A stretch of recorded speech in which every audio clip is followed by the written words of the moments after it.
Hello, everyone. Thank you for joining and welcome to Accelerating Big Data Analytics Applications with FPGAs and OpenCAPI. My name is Peter Hofstee. I work at IBM in Austin, Texas, and part-time at Delft Technical University in the Netherlands. To finally here in Module 2, in submodule 2d, we look at some of the alternatives to OpenCAPI.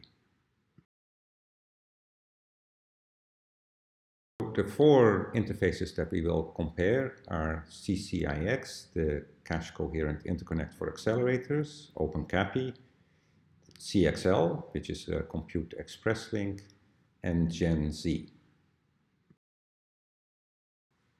In this table, I made an attempt at categorization.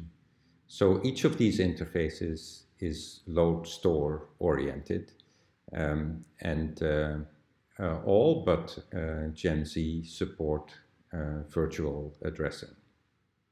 Hardware coherence is supported by all three, except but not by GenZ, which is a packet-based interface. In the case of OpenCAPI, most implementations, also all implementations support host-side cache coherence, but not all implementations support accelerator-side cache coherence. Switching is supported by CCIX, not by OpenCAPI, where it's always the last hop.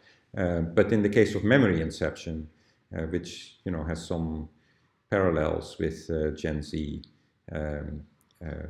switching is supported. CXL 2.0 also supports switching, and GenZ is being set up from the beginning with switching in mind.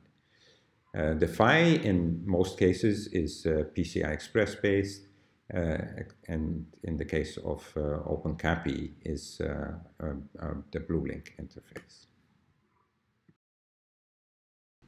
So CCIX comes out of the ARM ecosystem and is used to create coherent accelerators or chiplets. Even can be leveraged for more closely integrated designs. The philosophy is a little bit different. I think the CCIX interface, because it's fully cache coherent and not restricted in its topologies, is more complex to implement than the OpenCAPI interface. But in contrast, the OpenCAPI interface is really meant for if you wish, the last hop accelerators that are attached to an SMP processor, rather than for implementing things within the SMP fabric itself.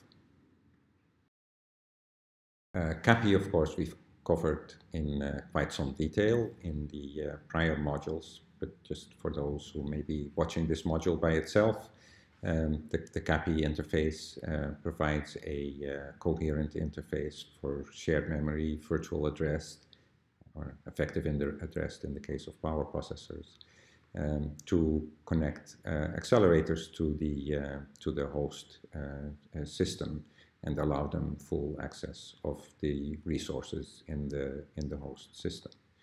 There is also a OpenCAPI 3.1, which is an interface that is a subset of the full OpenCAPI interface and intended for connecting memory to a host processor.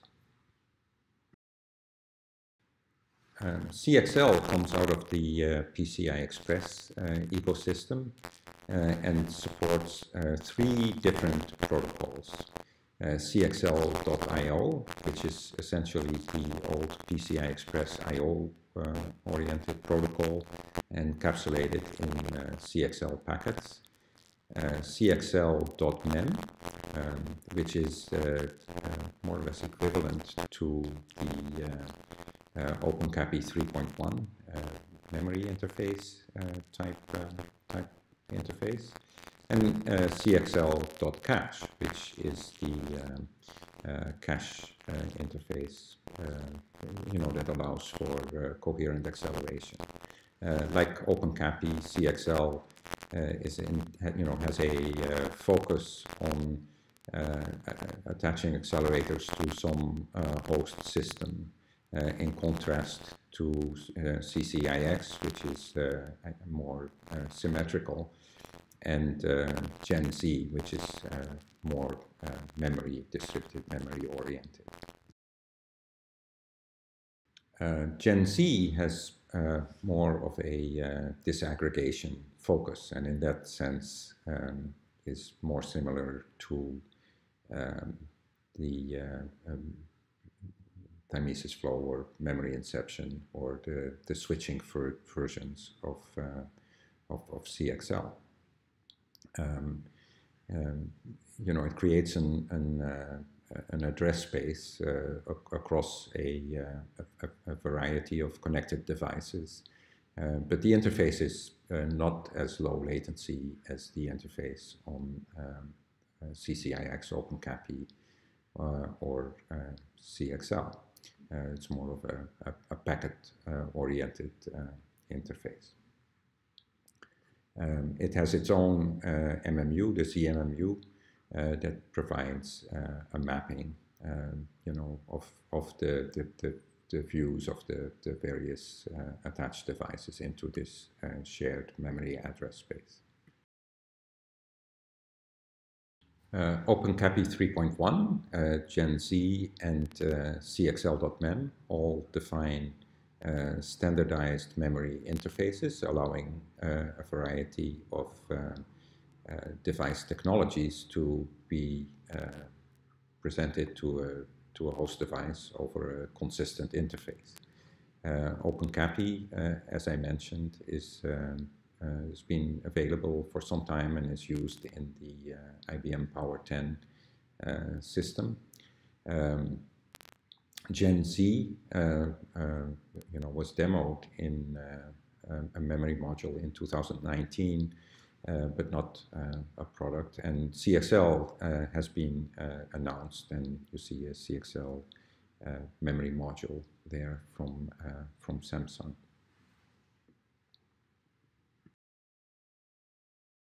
So in summary, we discussed 4 open standards that aim to provide a view of system memory or coherent system memory at either a core level, core module level, as alternatively, in the case of OpenCAPI and CXL, present the coherent shared system memory to attached accelerators, and in the case of GenZ, as well as memory inception at CXL 2.0, provide a large memory view of an interconnected system, allowing for such things as memory disaggregation. There is a collaboration between many of the participants in these different standards, and it's entirely possible that some of these standards may converge.